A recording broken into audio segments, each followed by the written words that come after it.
a sua Bíblia no livro de Ruth, no capítulo 1, tá bom? Pegue sua Bíblia, abra comigo no livro de Ruth, no capítulo 1, e será nesse texto que nós faremos a nossa reflexão e aplicação para as nossas vidas.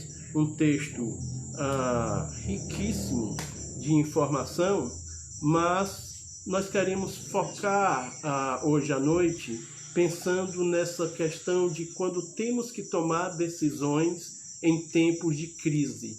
As decisões que temos que tomar no momento de crise. E esse texto é muito sugestivo por conta da condição da família de Elimeleque e Noemi.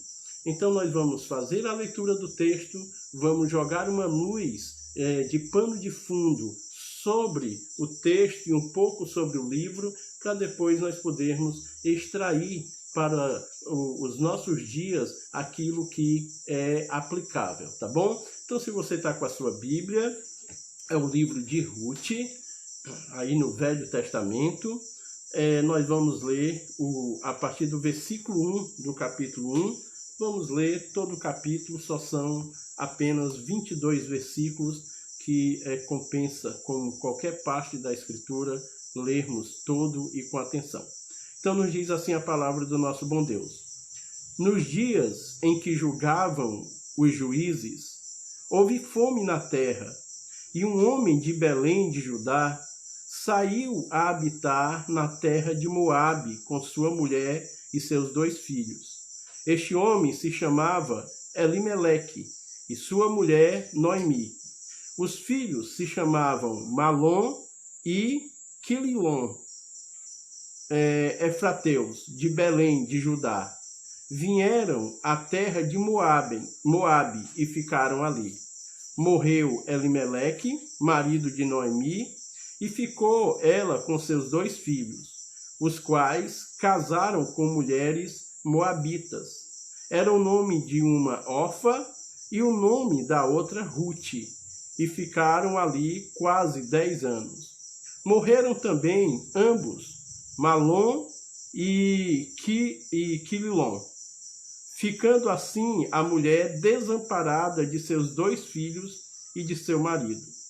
Então se dispôs ela com suas noras e voltou à terra de Moabe.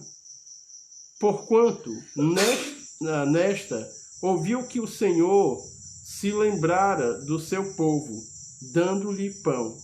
Saiu, pois, ela com suas 2 noras do lugar onde estivera, e indo eles caminhando de volta para a terra de Judá. Disse-lhes Noemi: Ide, voltai cada uma à casa de sua mãe. O Senhor use convosco de benevolência, como vós usastes com os que morreram e comigo. O Senhor vos dê que sejais felizes, cada uma em casa de seu marido. E beijou-as, elas, porém, choraram em alta voz. E lhe disseram: Não, iremos contigo ao teu povo. Porém, Noemi disse: Voltai, minhas filhas, porque ireis comigo? Tenho eu ainda no ventre filhos para que vos sejam por marido? Tomai, filhas minhas, ide-vos embora, porque sou velha demais para ter marido. Ainda quando eu dissesse, tenho esperança, ou ainda que esta noite tivesse marido e houvesse filhos, esperá-lo-ei até que viesse a ser grandes? Abstei-vos, eis, de tomardes marido? Não, filhas minhas, porque por vossa causa a mim me amarga o ter o Senhor descarregado contra mim a sua mão. Então de novo choraram com voz alta. Orfa, com um beijo, se despediu de sua sogra, porém Ruth se apegou a ela. Disse Noemi: eis que tua cunhada voltou ao seu povo e aos seus deuses. Também tu volta após a tua cunhada. Disse, porém, Rute: não me instes para que te deixe e me obrigues a não seguir-te, porque aonde quer que fores, irei eu, e onde quer que puseres, ali pousarei eu. O teu povo é o meu povo, e o teu Deus é o meu Deus. Onde quer que morreres, morrerei eu, e aí serei sepultada. Faça-me o Senhor o que bem lhe aprouver, se outra coisa que não seja a morte me separar de ti. Vendo, pois, Noemi que todo estava resolvida a acompanhá-la, deixou de insistir com ela. Então ambas se foram até que chegaram a Belém. Sucedeu que, ao chegarem ali, toda a cidade se comoveu por causa delas, e as mulheres disseram: não é esta Noemi? Porém, ela lhes dizia: não me chamem de Noemi, chamai-me Mara, porque grande amargura me tem dado o Todo-Poderoso. Ditosa eu parti, porém o Senhor me fez voltar pobre. Porque, pois, me chamareis Noemi, visto que o Senhor se manifestou contra mim e o Todo-Poderoso me tem afligido? Assim voltou Noemi da terra de Moabe, com Rute, a sua nora, a Moabita, e chegaram a Belém no princípio da cega da cevada. Amém? Ok, queridos. O livro de Rute é um livro fantástico. Ele pode ser dito com muita propriedade que é um dos livros mais belos que temos em toda a Escritura. Por vários fatores e por várias razões. Esse livro provavelmente tenha sido escrito, não se tem uma certeza de que foi, mas muito provavelmente concordam os historiadores de que o escritor do livro de Rute é o profeta Samuel.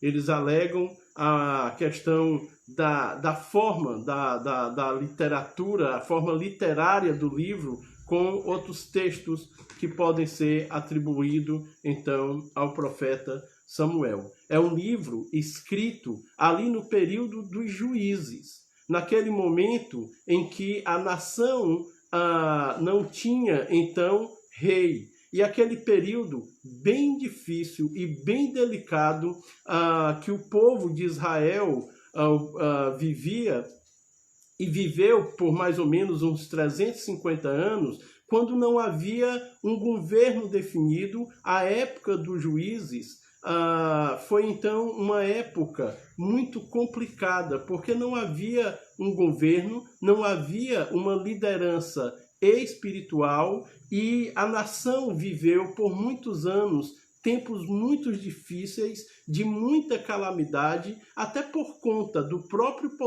posicionamento do povo, que volta e meia se rebelavam contra Deus. Todas as vezes que lhes faltava um juiz, alguém que pudesse direcionar o povo e livrá-los da mão dos seus inimigos, então o povo acabava voltando-se para os deuses das outras nações, acabavam então desagradando a Deus, e esse foi um período muito conturbado, porque, como o livro de Juízes nos registra, cada um vivia a sua própria vida, criando a sua própria lei e vivendo pela sua própria razão. Imagine uma sociedade, uma época onde as pessoas estão vivendo sem uma liderança, sem um governo, tanto um governo político como um governo espiritual. Esse foi um momento muito conturbado entre o povo. E a história de Esther, ela está inserida nesse período, nessa época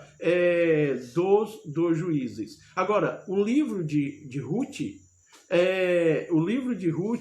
ele é maravilhoso por várias razões. das quais nós vamos pincelar aqui e, logicamente, não podemos aprofundar dado o tempo. E também, logicamente, há uma necessidade de um estudo exaustivo em cada versículo, em cada personagem que aparece nesse livro. Mas veja, a beleza desse livro é uma história, primeiro, podemos dizer, uma história de uma amizade maravilhosa, de uma amizade muito plena entre Ruth e sua nora.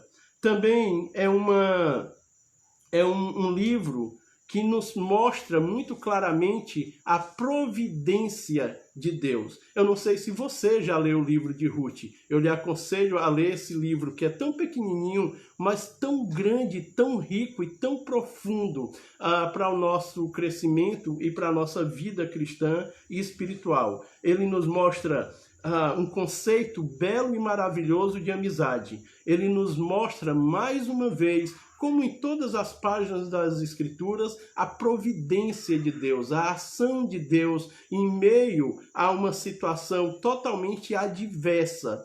Porque quando nós começamos a ler o livro, como lemos agora o capítulo 1, o que você tem é um cenário muito ruim, um cenário de dor, de tristeza, de luto, de lágrimas, de incerteza, de decisões tomadas erradas. Em meio a tudo isso, na verdade, Deus está desenvolvendo a sua história. E há aqui um parecer da providência de Deus que a gente fica extremamente tocado. Também é uma história, é um livro que nos fala sobre lealdade. Algo que nos nossos dias é tão difícil, né? Ser leal, ser companheiro, além de qualquer que seja as circunstâncias. Por mais que tudo vire ao contrário, por mais que as pessoas se isolem, alguém que continua conosco, alguém que não nos abandona, alguém que estará conosco, como Ruth fez com Noemi, né? Não, eu não voltarei. O teu povo será o meu povo, para onde tu pousares, eu pousarei, né? E que a menos que seja a morte, mas de outra forma, eu não irei me separar de ti. Que beleza, né? Que coisa linda pensarmos em lealdade, e o livro de Ruth explora isso e deixa isso tão claro. Também nos fala sobre reconciliação. É um livro que nos traz o conceito de reconciliação. Por quê?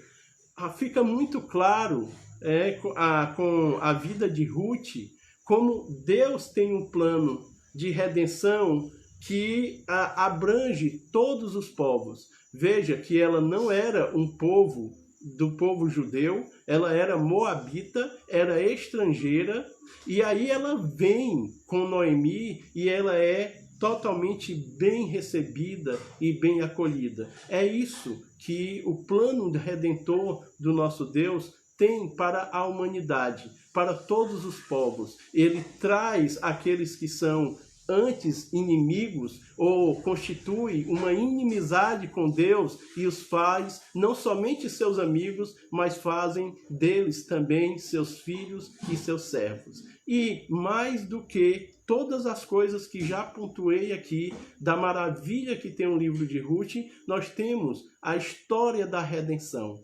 Mas que história linda e maravilhosa que está aqui colocada diante de nós no livro de Noemi.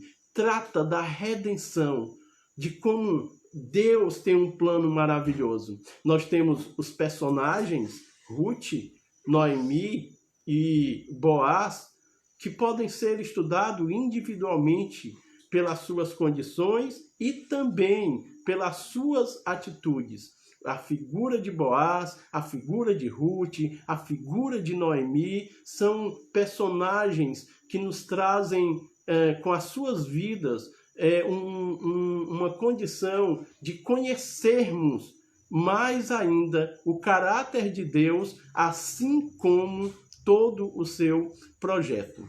Que maravilha! Deixa eu lhe lembrar, Ruth, ela é então a avó do rei Davi.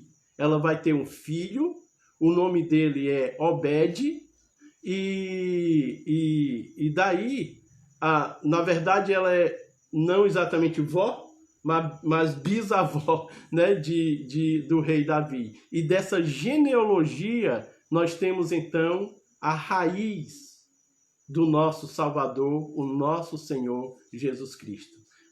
Quanta coisa nós podemos então ver através do livro e da história de Ruth. Mas essa noite eu queria lhe convidar para nós então focarmos em um ponto e darmos atenção a um ponto, que é exatamente esse primeiro momento do livro, que envolve a família de Elimeleque, o esposo de Noemi. Eles moram em Belém, eles então estão na cidade de Belém e eles vão precisar tomar uma decisão por conta da crise que há naquele momento no meio do povo. A crise é a falta de alimento. Faltou sustento, faltou o alimento. Por alguma circunstância, a economia daquele lugar quebrou e eles não tinham então mais alimento. E aí eles vão precisar tomar algumas decisões em relação ao seu futuro. Elimeleque, que quer dizer, então, o Senhor é meu rei, Deus é meu rei, veja que nome muito sugestivo, né? Ele, como pai de família, estando então com a sua esposa e seus 2 filhos, no aspecto humano e natural, preocupado então em poder prover o sustento e o cuidado para os seus, precisa agora tomar uma decisão de permanecer em Belém ou sair dali da cidade para buscar sustento, buscar alimento, buscar um refúgio e ter um lugar de poder criar a sua família e dar, então, o mínimo da proteção. Bom, isso parece naturalmente lógico, e sensato e honesto.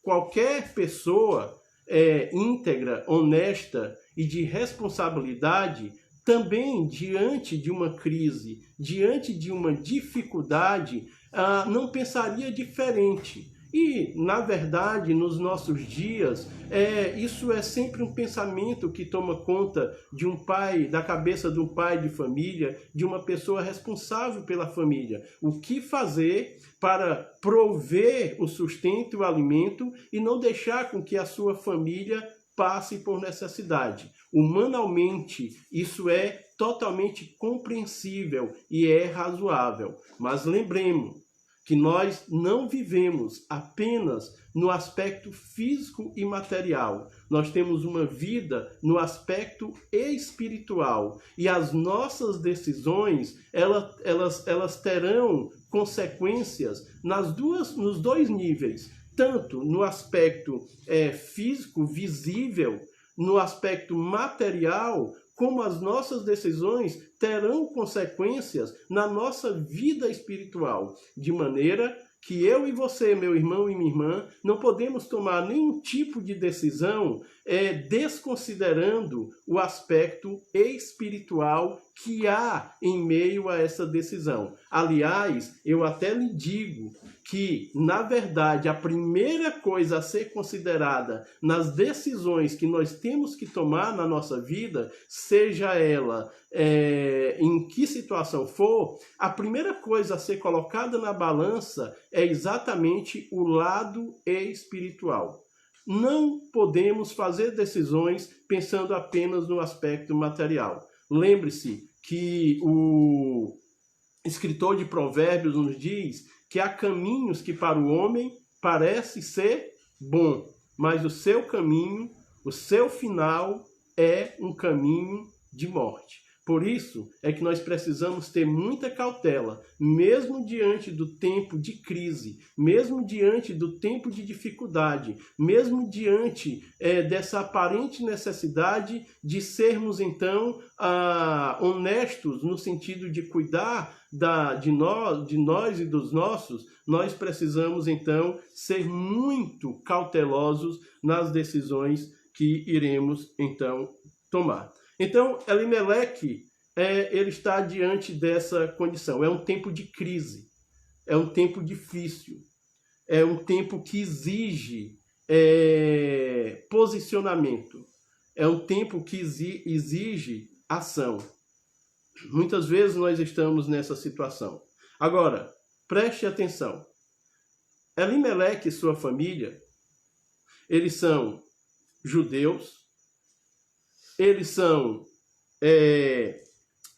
da terra de Belém, da cidade de Belém, e Belém tem como significado do nome exatamente a casa do pão, a casa do alimento. Aqui eu posso até lhe trazer à memória, lhe fazendo lembrar que o pão da vida, o pão que desceu dos céus, o nosso Senhor Jesus Cristo, aquele que alimenta e dá a vida a todas as pessoas, nasceu exatamente em Belém, a casa do pão, o lugar do sustento, o lugar do alimento. Olha que coisa maravilhosa! O pão da vida nasceu na cidade de Belém, onde o nome é Casa do Pão. Então veja, eles estão num lugar onde parece até irônico que tenha faltado o alimento, que tenha faltado o pão na casa do pão. Não havia sustento no lugar mais certo para ter, que era exatamente ali em Belém. Talvez por consequência exatamente da desobediência, talvez como uma forma de disciplina.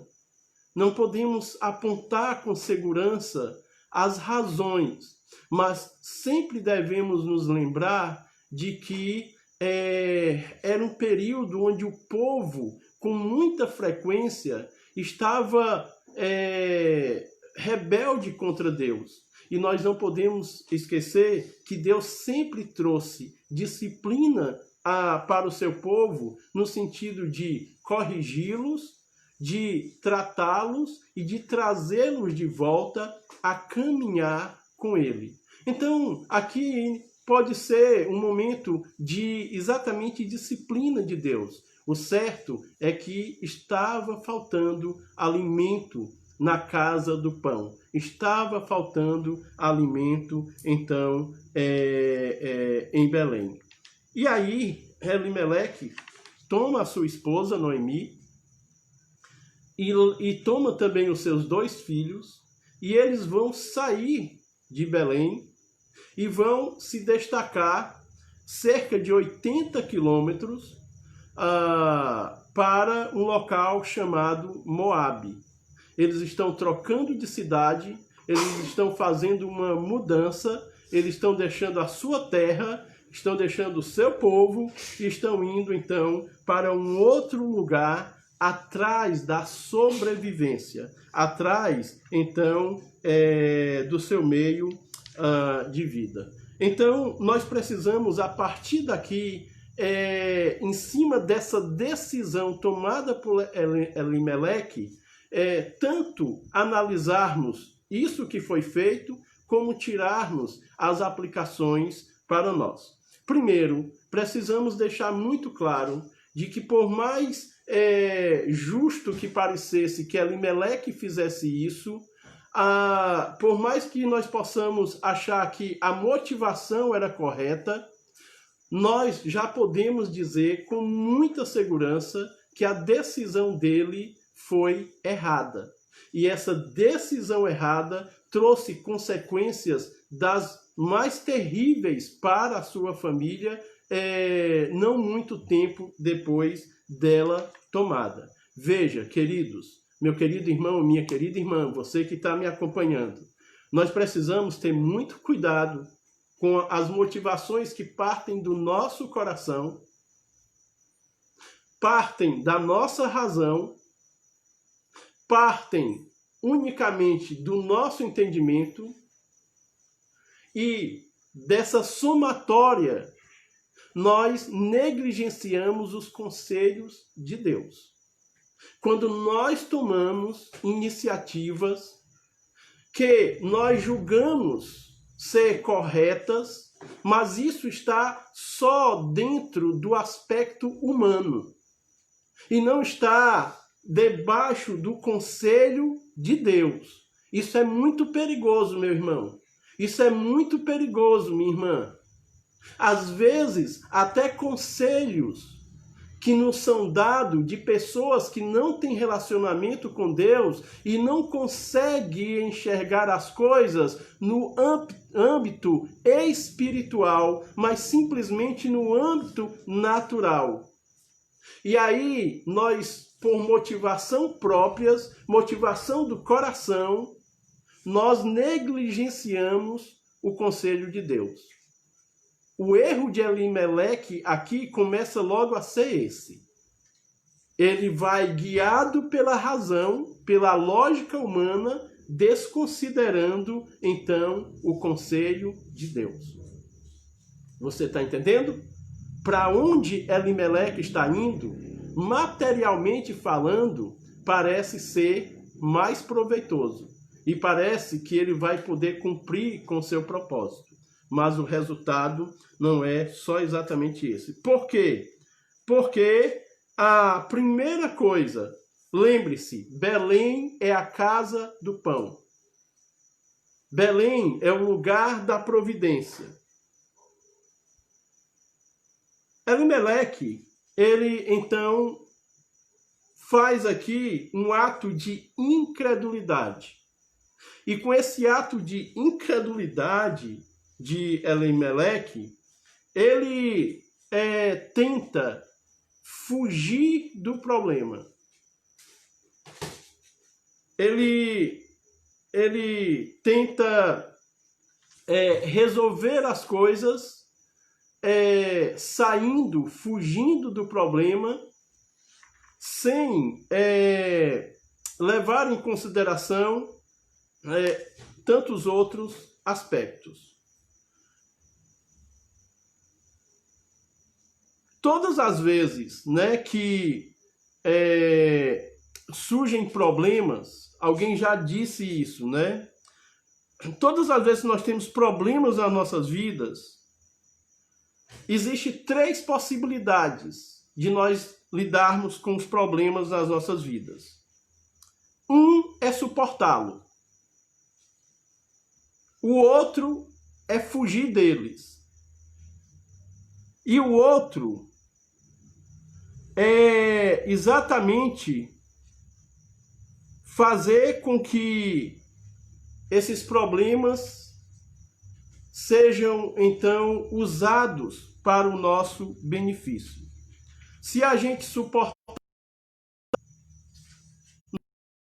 um coração cheio de amargura, estamos passando pelo problema, suportando, não gostando, mas vivendo.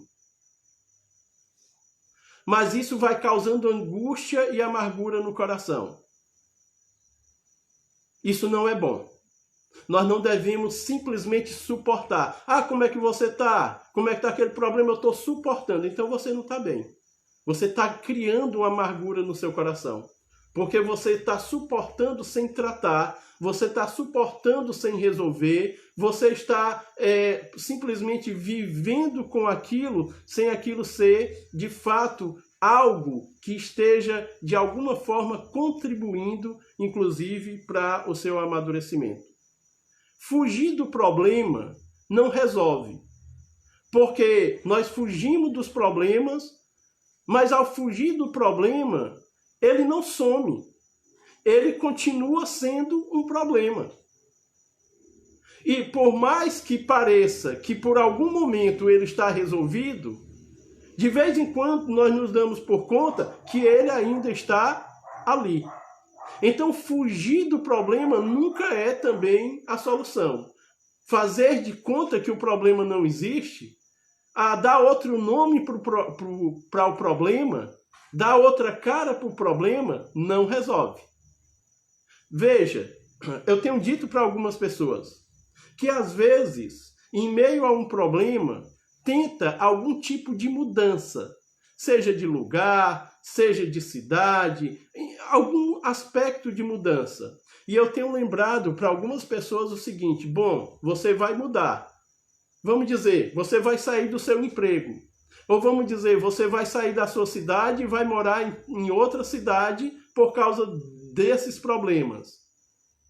A pergunta que eu sempre faço é: para onde você for, você não estará levando esse problema consigo?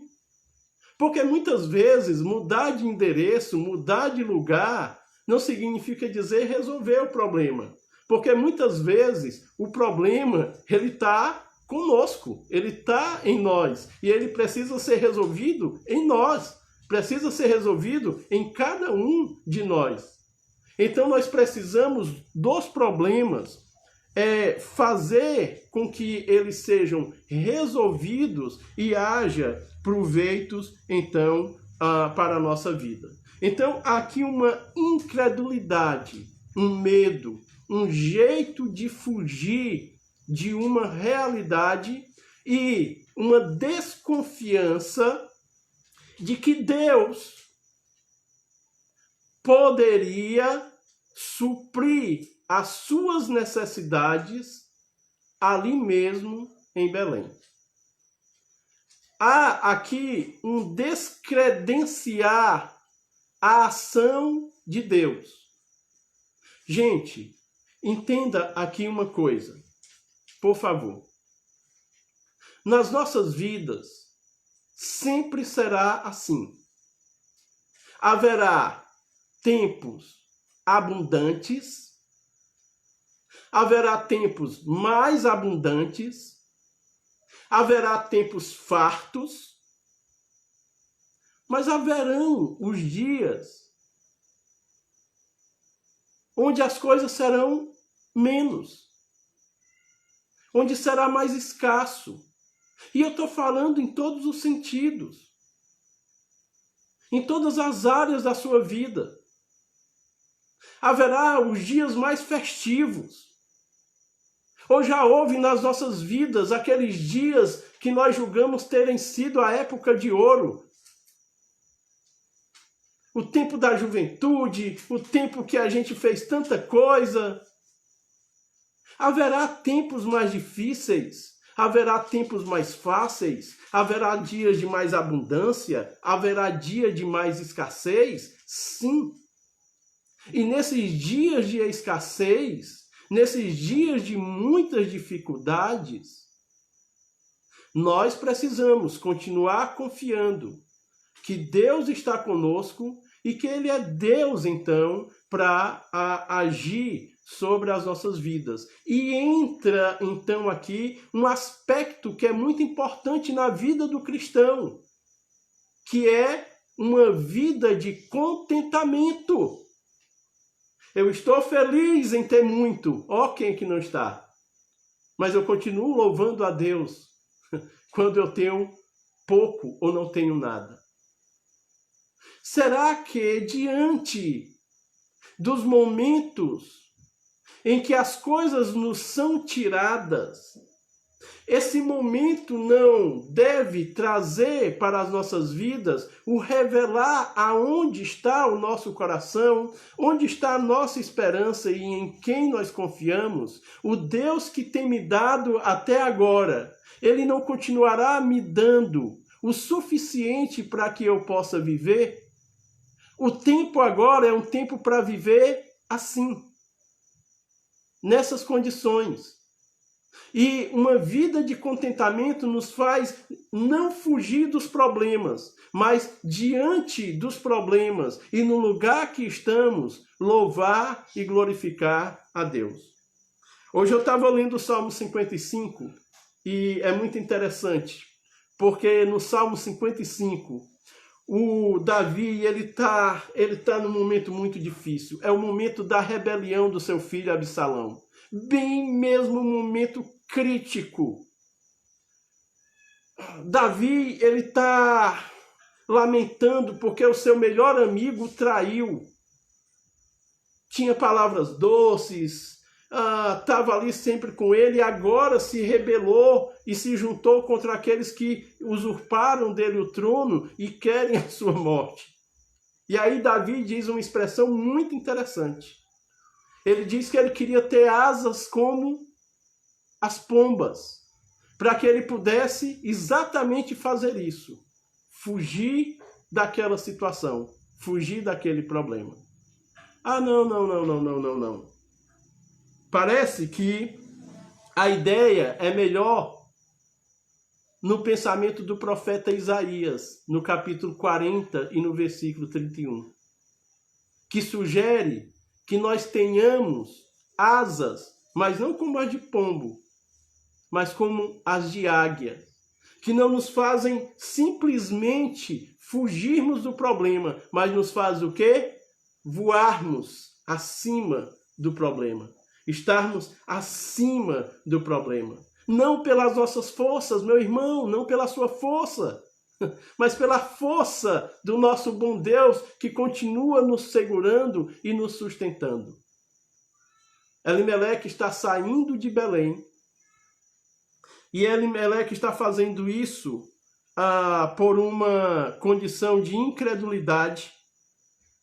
E Elimeleque está fazendo isso porque ele está olhando apenas para as aparências, para as circunstâncias externas.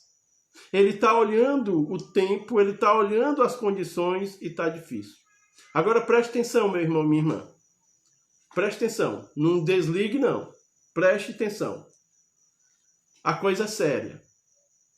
A coisa é muito séria. Por quê? Ele está indo para Moabe, para as terras dos moabitas. Mais uma vez, há aqui um descredenciar de Deus, porque quando ele sai de Belém, ele então diz, o meu Deus aqui, ele não está servindo. E quando ele vai para Moabe, ele está indo para uma terra pagã que adora deuses e que não conhece o Deus único, todo-poderoso, Criador dos céus e da terra. O Senhor Deus, o Deus Jeová. Veja que nesse momento não há somente uma incredulidade, mas agora há um aspecto de voltar-se contra esse Deus e acreditar em outros deuses. Que falência! Que decisão errada! Irmãos, nada pode ser pior na vida de um cristão ou de uma pessoa quando nós deixamos de confiar no Deus dos céus, no Deus Todo-Poderoso e pomos nossa confiança em qualquer outra coisa, em qualquer outra circunstância ou situação ou pessoa. Veja que aqui Elimeleque e sua família poderiam então usar o argumento de que nós estamos indo porque Deus pode estar nos direcionando. Irmãos, pare de querer ajudar a Deus como se você e eu pudesse fazer isso. Deus não precisa da nossa ajuda, Ele não precisa do nosso conselho, Ele não precisa das nossas desculpas. Elimeleque está com a sua família trocando a segurança, a garantia das promessas de Deus, o deixar de confiar na sua palavra para ir para uma cidade pagã, que inclusive era uma cidade que já tinha dominado sobre o povo de Israel. Uma cidade que já tinha trazido dores, danos e caos ao povo de Israel. E agora, olha onde Elimeleque vai pôr a sua confiança e aonde Elimeleque vai buscar o seu sustento. Meu irmão, minha irmã, onde você tem ido buscar o seu sustento? Onde você tem ido buscar o seu alimento? Para onde você tem ido, meu irmão e minha irmã? Tem lhe levado para mais próximo ou para mais distante de Deus? Você consegue entender o que eu estou lhe dizendo? Você consegue compreender o que eu estou lhe falando?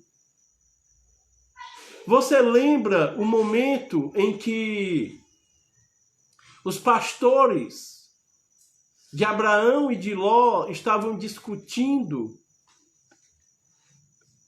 porque eles julgavam que a terra ali não comportava mais o rebanho daqueles dois homens? E você lembra que Abraão chama o seu sobrinho, Ló, e diz: Ló, nós estamos aqui com uma dificuldade aqui. O pasto já não é mais suficiente para o nosso rebanho, e nós precisamos tomar uma decisão. A decisão é que alguém precisa procurar um outro lugar. Aí Abraão diz então para Ló: Ló, você escolhe. Se você for para a direita, eu vou para a esquerda. E se você for para a esquerda, eu vou para a direita. E aí Ló olha e vê as verdejantes campinas, as campinas verdejantes. E aí ele diz: tio, eu vou para cá. E Ló diz, então, e Abraão diz: então tá bom, vá que eu vou pelo outro lado. E Ló sai então com seu rebanho. E de fato as campinas são verdejantes, os pastos são vistosos. O problema é que aqueles pastos vistosos, aquela campina maravilhosa, levou Ló para Sodoma. O problema é que Ló, então, tentando dias melhores, ele então se desapega do seu tio Abraão. A bênção estava com Abraão. Ló deveria ter dito: não, tio, de maneira nenhuma. Aonde o Senhor for, eu vou, e onde o Senhor ficar, eu fico, mas do Senhor não me aparto de maneira nenhuma. Aí Ló vai.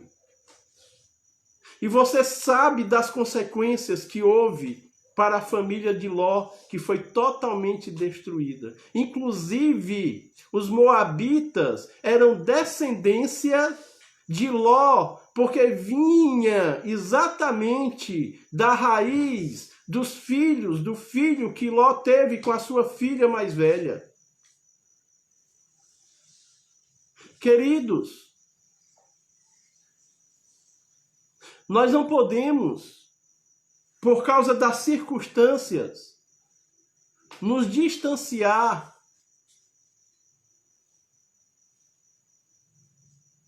da nossa caminhada com o nosso Deus. Nós não podemos nos distanciar do nosso relacionamento com o nosso Deus. Deixa eu colocar logo de maneira que já é aplicada para nossas vidas. E aqui tem a ver com a circunstância material que nos impõe ter que tomar decisões que afetam a nossa vida espiritual. Meu irmão, deixa eu lhe dizer aqui uma coisa. Qualquer proposta ou oportunidade que lhe for dada nessa vida, que aparenta como se fosse as campinas verdejantes, como que aparenta que fosse então a cidade de Moabe, mas que lhe distancia de Deus, não troque, não queira. Qualquer oferta desse mundo que aparentemente é válido para o nosso conforto, é lícito que a gente queira o conforto. Mas qualquer proposta que é dado para um filho de Deus, que o ameaça tirar da presença de Deus, do lugar da bênção, do lugar seguro, do lugar onde não há perigo das promessas falhar, não queira. Não queira. Não vá. Não aceite. Não adianta. Não adianta ganhar as coisas dessa vida se você perder a sua fé. Quantos irmãos em Cristo, quantos crentes no nosso Senhor estão fracos, capembo, de muleta, por causa esses testes da vida, essas experiências da vida. Quantos filhos de Deus olharam para as oportunidades e deixaram de confiar no Senhor. Ele vai para Moabe, lugar de impiedade. O que é que Moabe poderia oferecer? O pão, o alimento. Certo?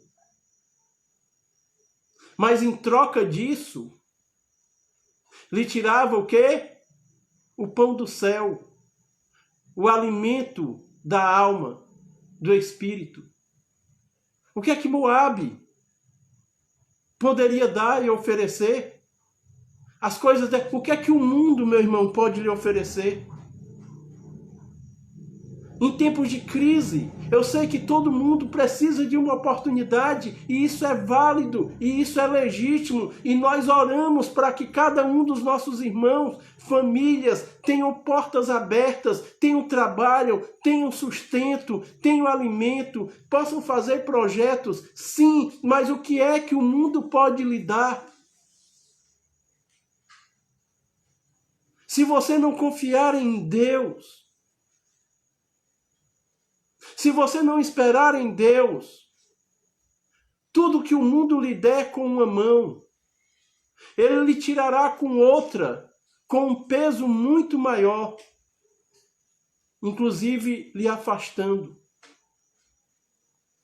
Irmão, não perca o seu relacionamento com Deus de maneira nenhuma. Deixa eu abrir um parênteses aqui para falar de uma forma muito pessoal e direta. É época da gente realmente se corrigir. Queridos, dado as suas exceções, logicamente, irmãos,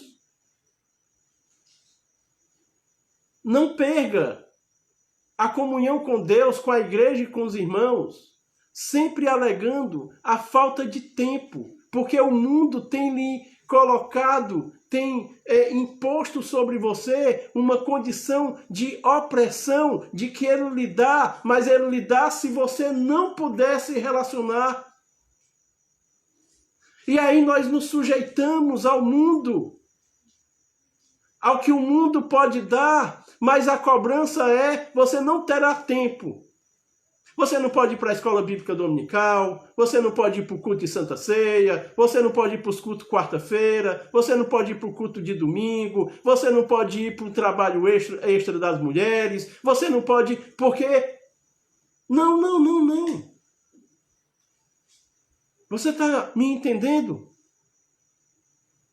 O que é que o mundo pode dar? Se ele der, ele lhe tirar o relacionamento com Deus. Isso de maneira não é bom. Não é bom mesmo. Precisamos viver, sim, pela fé. É isso, né, que nós aprendemos. Abacuque nos diz, né, no seu livro, nós vimos outro domingo desse. O justo viverá pela fé. Somos lembrados isso por Paulo, em Romanos, em Gálatas. O escritor de Hebreus nos lembra disso, que nós vivemos pela fé. Cuidado, irmãos, com a sabedoria desse mundo, que conduz à loucura e à tristeza. Existe uma sabedoria de Deus que parece loucura para o mundo, mas que conduz à bênção. Não é isso que nos diz 1 Coríntios, capítulo 3? Tiago, capítulo 3? Isaías nos diz no capítulo 5, versículo 21, ai dos que são sábios aos seus próprios olhos e prudentes em seus próprios conceitos. É melhor a loucura de Deus do que a sabedoria do homem, meus irmãos. Procure a sabedoria de Deus. Veja que o nome Elimeleque quer dizer meu rei, Deus o meu rei. E o que é um rei senão um senhor? Mas veja como Elimeleque apaga essa perspectiva de Deus na sua vida. Ele não é mais o senhor da sua vida. Ele é que está, então, dando, então, as regras. E veja, irmãos, eles vão. Mas o que acontece? Em busca do pão, apenas do pão, Elimeleque então morre. Em busca do pão, Elimeleque então desfalece. Não sabemos qual a causa, mas sabemos que ele não teve mais a alegria de voltar para Belém. Sabemos que Elimeleque então morre em terras estrangeiras.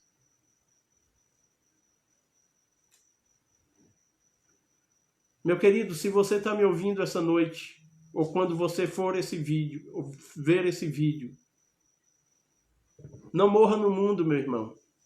Se um dia você já experimentou do pão da vida, volte-se. Volte para a casa do Pai. Volte para a casa do pão. Volte para o seu sustento. Meu irmão, se você está frio na fé, e talvez nesse momento de crise, inclusive crises emocionais que estamos vivendo, talvez você esteja confuso. Meu irmão, não morra no mundo. Não morra em Moabe. Volte para a casa do pão. Volte para Belém. Volte para a casa do Pai. Porque se você tiver deixado a casa do Pai, pensando que o mundo poderia lhe oferecer tantas outras coisas que você julgou faltar ali na casa do Pai, você perdeu tempo. Eu ainda lembro de Abacuque, capítulo 3, o seu louvor pela fé. Ainda que a vide não dê o seu fruto, ainda que não haja ovelhas no curral, ainda que tudo se desfaça, eu continuarei louvando ao Senhor. Se tudo que restar para a minha vida e a sua vida, e esse tudo é força de expressão, fosse só a nossa comunhão com Deus, se Ele nos tirasse tudo, isso ainda é o mais importante do que toda a riqueza que o mundo possa nos dar. Paulo olha e julga exatamente dessa maneira. Aquilo que para mim era lucro, eu julguei como perda, como prejuízo, por causa de algo muito maior e mais precioso. Oh, meu irmão, Moabe morreu.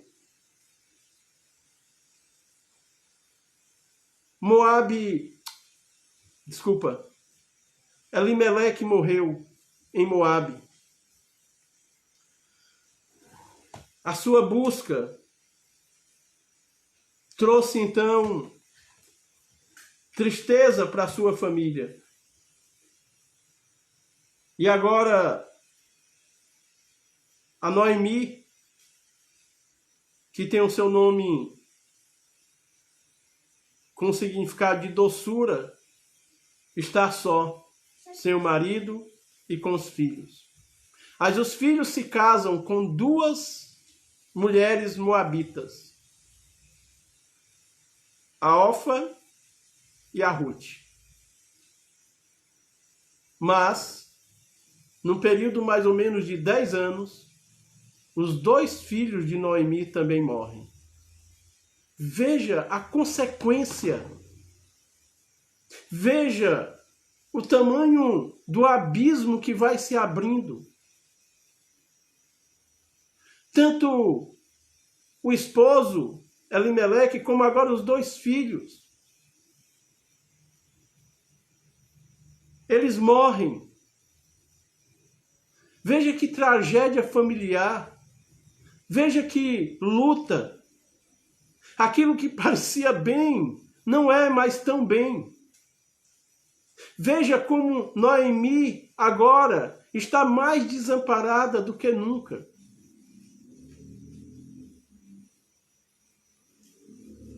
E aí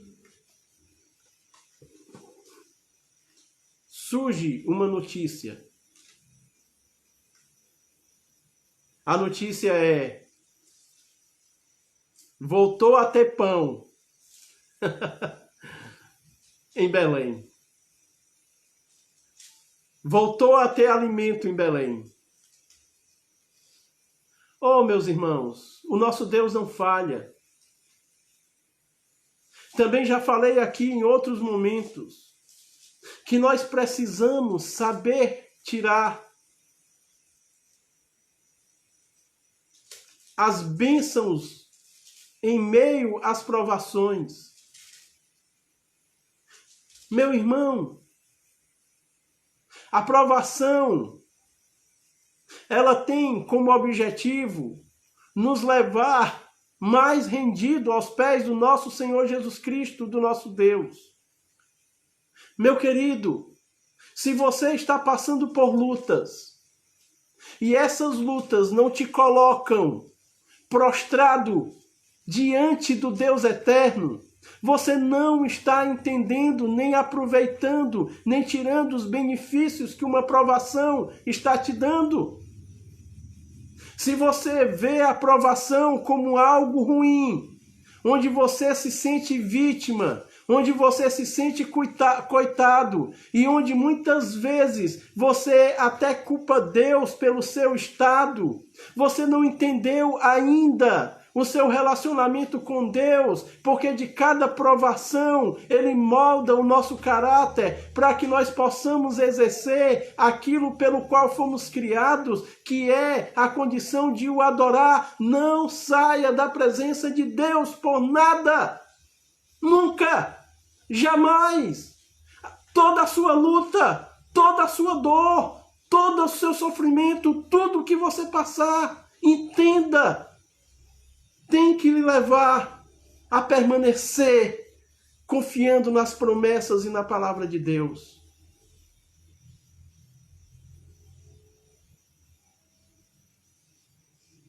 Você entende isso? Os benefícios da aprovação, que prova primeiro a nossa fé, e provada a nossa fé, nós somos aprovados diante do nosso Deus.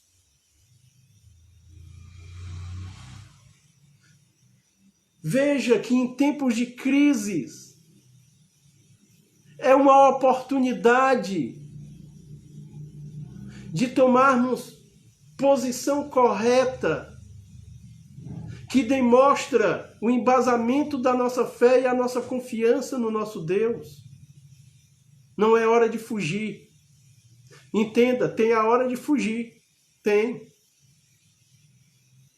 Na Bíblia, nós encontramos isso claramente. Tem hora que é para fugir.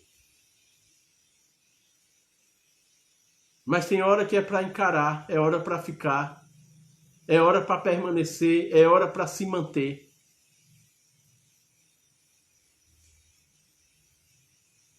Sempre haverá sustento da parte do nosso Deus. Sempre haverá providência. Ah, irmãos, que delícia! Que bênção é na vida de um cristão, de um crente, que passado por muitas lutas, pode, em dado momento da sua vida, mesmo machucado, mesmo humilhado pelos homens, mas passado por aquela prova louvando ao Senhor, pode depois levantar as suas mãos, glorificar a Deus, cantar louvores a Deus, por causa da fidelidade de Deus, do Deus que sempre irá suprir, que sempre irá trazer, que sempre irá mostrar que Ele é aquele que sustém e que nós devemos simplesmente o adorar.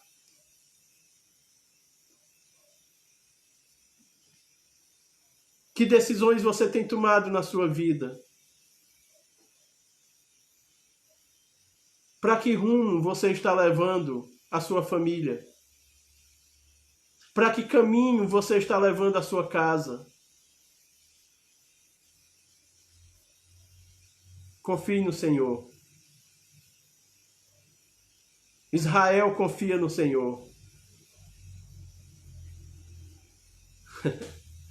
Nós confiamos no Senhor.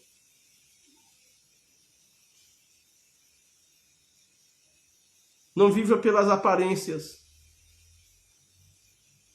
Não se concentre apenas nas necessidades físicas e materiais, se esquecendo da necessidade principal, que é espiritual.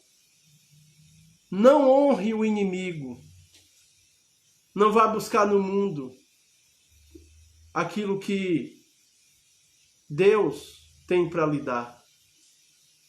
Que coisa triste é confiarmos mais no mundo do que confiarmos na provisão do nosso Deus. Queridos, em meio a tanta luta,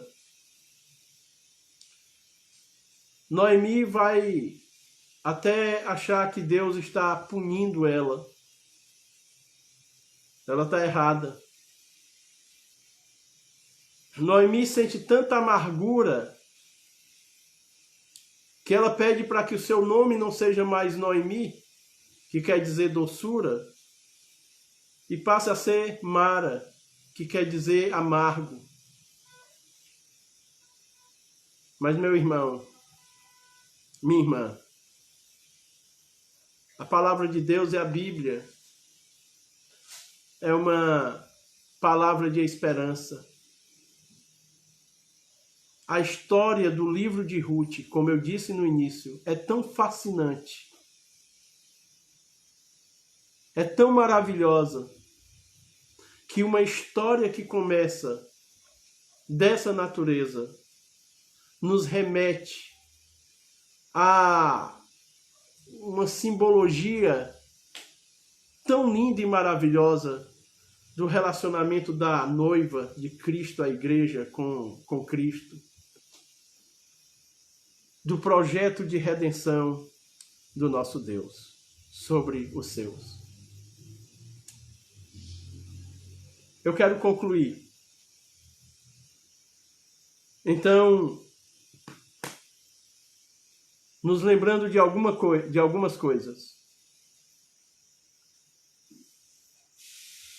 De que nós estamos no melhor lugar que podemos estar. No centro da vontade do nosso Deus. Não troque isso por nada. Nunca desconfie de Deus. Nunca desconfie de que Deus não está cuidando de você. Você não encontrará em nenhum lugar o que Deus pode lhe dar. Ele não somente cuida de nós e supra as nossas necessidades materiais. Você lembra do que Davi disse? Que ele havia sido jovem, que agora era velho, porém jamais tinha visto um justo ser desamparado. Ele sempre vai nos suprir. Não deixe a casa do pão. Não deixe a presença de Deus. Por nada. Pastor, eu estou passando por muitas lutas, pastor. Eu preciso tomar algumas decisões na minha vida, pastor. E eu acho que algumas coisas vão afetar o meu relacionamento com a igreja, com os irmãos, Não. Esqueça. Continue confiando no Senhor. Se tiver que houver alguma perda por algum momento, que haja perdas materiais na minha vida, mas nunca espirituais. Nunca espirituais. O meu Deus é Deus para suprir, para nos alegrar. O futuro é próspero. Não só nas coisas materiais, mas principalmente pela abundância que nós temos em relação à vida eterna. Não se distancie. Não dê crédito ao inimigo. Não percorra caminhos que ao homem parece ser bom. Não seja levado pelas suas próprias motivações sem fazer consulta dos conselhos de Deus. Não leve sua família para um perigo, para um risco. Não morra no mundo. Lembre-se que as provas nos levam a um relacionamento perfeito. E em Deus nós seremos sempre e plenamente satisfeitos. Amém? Que Deus lhe abençoe nessa noite. Que essa palavra possa, de alguma forma, fazer efeito na sua vida e no seu coração. Que ela seja aplicável para você e que ela possa ser também uma ferramenta onde você possa ajudar a outros, levando um bom conselho. Confie sempre no Senhor. Irmãos, Deus os abençoe. Lhe convido para nós orarmos, agradecendo a Deus por esse momento. Lhe agradeço pelo carinho.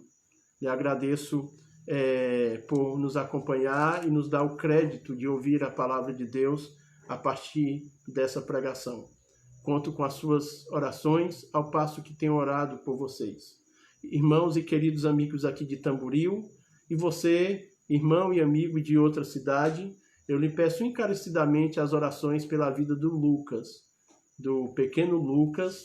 É uma criança, filho de um casal de professores aqui de Tamboril, que está internado na Santa Casa em Sobral, na UTI, e o caso dele, até onde a gente tem acompanhado, é no mínimo grave. As notícias de hoje são melhores, mas requer o nosso clamor. Queria que você estivesse fazendo isso, assim como estivesse orando pelo consolo e o conforto de todos aqueles que estão sofrendo. Nós continuamos aqui servindo ao Senhor dessa forma, até que as coisas fiquem mais resolvidas em relação à questão da quarentena e do isolamento social. A igreja permanece, então, cumprindo a sua responsabilidade social, entendendo que o momento ainda não é de estarmos juntos no culto público. Mas ainda assim, a palavra de Deus não pode ser parada e o nosso culto a Deus continua sendo fortalecido. Oremos. Senhor nosso Deus, Pai Santo, muito obrigado por esse momento muito especial. A Tua palavra, Senhor, nos alimenta e nos desafia. Senhor, eu te peço pela vida de cada um dos queridos que tem me acompanhado aqui, daqueles que porventura irão ver esse vídeo. Ó Deus, que essa palavra possa ser não somente desafiadora, ela é, mas também abençoadora. Que ela seja um alinhamento para as nossas vidas e que nós possamos pôr em prática, ó Deus, no nosso dia a dia. Te peço por cada família. Ó Pai, te apresentamos a nossa nação, o nosso Brasil, te pedimos pelos nossos representantes, os nossos governantes, ó Pai, nas 3 esferas, federais, estaduais e municipais. Abençoa, Senhor, esses homens, dando a Tua sabedoria do alto, que haja no coração deles o desejo de fazer o que é certo, o que é correto, ó Pai, desempenhando bem o papel pelo qual o Senhor os colocou lá. E o Senhor prestará conta, eles prestarão conta contigo, Senhor, da oportunidade que tiveram dado pelo Senhor de ter colocado cada um desses homens nos cargos que hoje eles estão. Sejam vereadores, sejam prefeitos, sejam governadores, deputados estaduais e federais, senadores, presidentes, ministros. Eles vão prestar conta contigo, Senhor. Porque o Senhor que os colocou, cada um no seu devido lugar, mas os colocou para que pudessem, ó Pai, fazer pelo povo. Deus amado, nós te apresentamos a vida do Lucas, dos pais do Lucas. Te pedimos, Senhor, pela saúde, pela cura dele. Também, ó Pai, pela vida do Zezinho, rapaz que sofreu um acidente. Que o Senhor possa abençoá-lo. Nós não sabemos qual é a situação nesse momento, mas o Senhor, ó Pai, conhece e, Senhor, age. Também, Senhor, te pedimos pelos profissionais de saúde, pelas pessoas que estão enfermas, não somente do Covid, mas também de outra situação, que o Senhor possa, ó Deus, com teu Santo Espírito, ó Deus, trazer alento a tantas vidas. Senhor, muito obrigado pelo dia de hoje e te entregamos a nossa semana, que seja vivida debaixo da tua vontade. Em nome do teu amado Filho, nosso Senhor Jesus Cristo, que vive e reina para todos sempre. Amém. Meus queridos, Deus os abençoe. Muito bom esse tempo com vocês. Nos encontramos na quarta-feira. Deixa aí o seu likezinho, deixa o seu amém, a sua mensagem para me saber que você esteve aí com a gente e até poder estar orando por cada um. Um abraço no coração, um beijo, se cuide, Deus os abençoe. Tchau.